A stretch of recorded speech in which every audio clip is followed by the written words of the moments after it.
What is the book of Exodus about? You may say Moses, the plagues, the exodus of Hebrews through the Red Sea. But that's about 1/3 of Exodus. It's about Mount Sinai, the golden calf, the 10 commandments and the other commandments. But that's about another 1/3 of Exodus. What is the remaining third about? Even excellent Bible students usually can't answer this. God allots as much space to this overlooked item as the other well-known parts. So, it must be just as important. The remaining 1/3 of Exodus is about a tent and its furnishings. The most famous tent in history.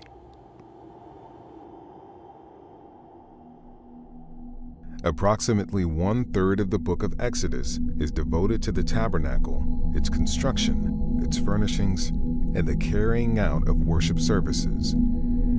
Through his attention to detail, God showed the Israelites how to worship him exactly as he desired to be worshiped.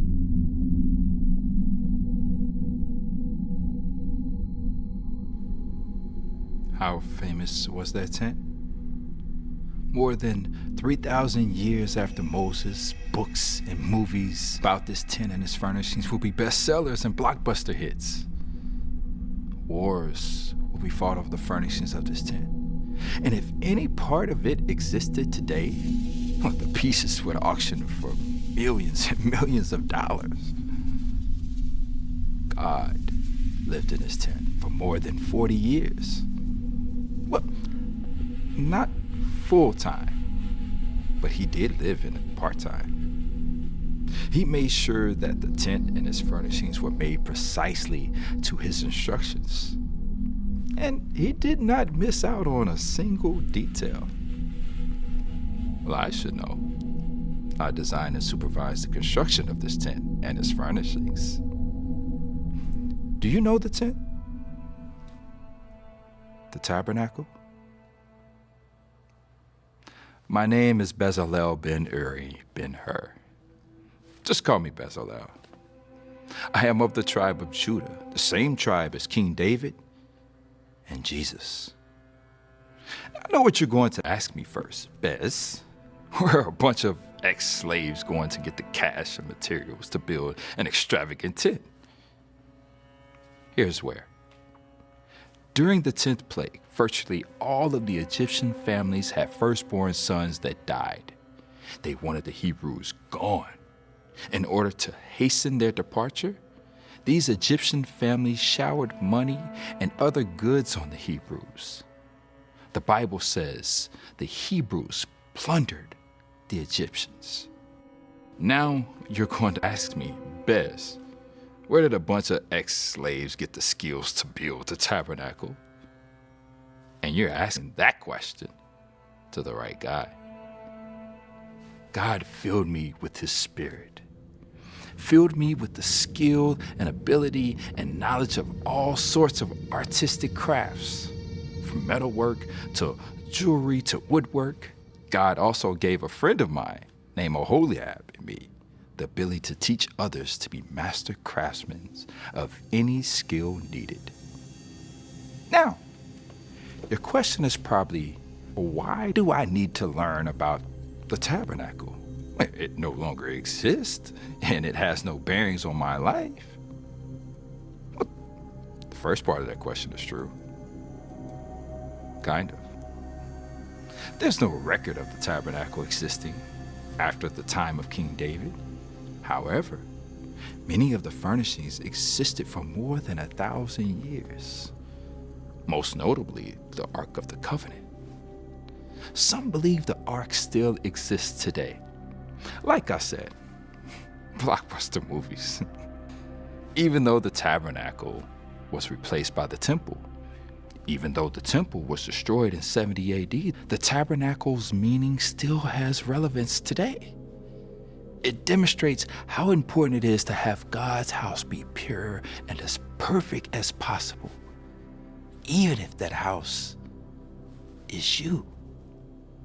God lives in you. You are his house. There's another very important reason to know about the tabernacle, but I'll save that until later. And you'll be glad you listened carefully to my description of the tent and its furnishings first. As you approach the tabernacle from the east, you will see a 75 feet wide curtain in front of you. This curtain runs 150 feet deep to the west. The area that this curtain surrounds is known as the Outer Courtyard. It's about 1/4 the size of a football field. As you enter from the east, you see in front of you the altar of burnt offerings, and behind it, the brazen laver, a bronze basin. Behind the brazen laver is the tabernacle itself. The tabernacle is 15 feet wide, 15 feet high, and 45 feet deep. From the east, you enter the first compartment known as the most holy place. It is 15 feet wide, 15 feet high, and 30 feet deep. It comprises 2/3 of the tent. On your right is the table of showbread, special Sabbath bread, and on your left is the candlestick. In front of you is the altar of incense. Behind it is the curtain. And behind the curtain is a space named the Holy of Holies. It is a cube that is 15 feet wide, high, deep. A cube. It contains the Ark of the Covenant and mercy seat. That's the cover of the ark that has the cherubim on it. Yes? No. Go watch the blockbuster movie. It's in there. All of this is a very brief description of the tent and its furnishings.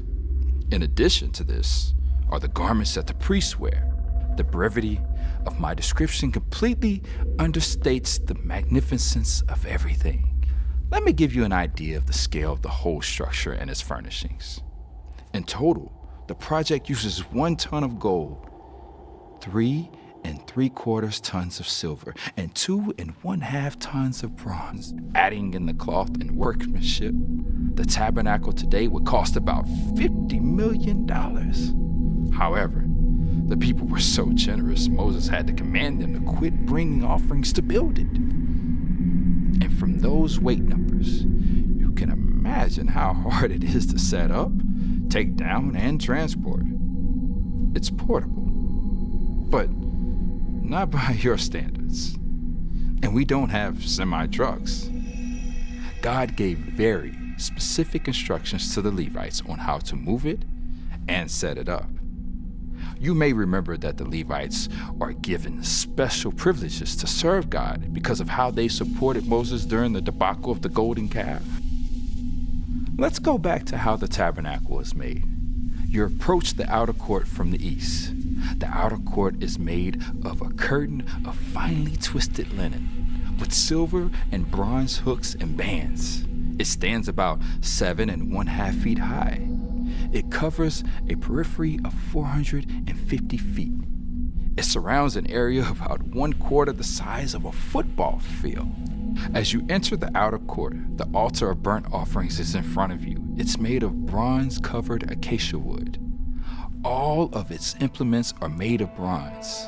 It's about 4 feet high and almost 8 feet wide and deep. Behind the altar of burnt offering is the huge brazen laver for priests to wash their hands. It is made of bronze from the mirrors of women who serve at the entrance to the tent of meeting. As you walk past the brazen laver, you enter the tabernacle from the east.